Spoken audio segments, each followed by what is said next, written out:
Macedone ari kuri Coco Blessing TV muze ndabigishe ndabereke ingene gukora utwamwa twitwa Macedone.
Abakunzi ba Coco mwabonye kaka Macedone ndaje ugakora ni keza bandi bajambo nagasana do fruit gasanzwe umwembe urari ku isoko aka kantu rero ndagateguye kubera shaka kwereka abantu mu karabe ko mushobora gukora aka kantu mugashira mu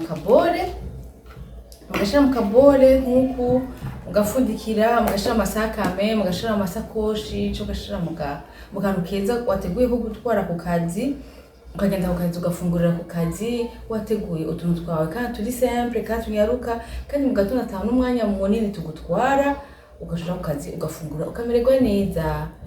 Aka video mwakaravye ngabonye ko ari keza muzo bishiremo mu bikore kandi mwandike muri commentaire ingene mwasanze imeze ariko ndi sûr ko karyoshe kandi koroshe gukora nivyo nkoresha narabwiye ko nkoresha ibintu bizimbutse by'amafaranga makeya uwo wese ashobora kuronka ku isoko. Mugire subscribe abataragira subscribe mukande kunzogera kugira izindi video zizoshike muzibona mu bambere. Merci.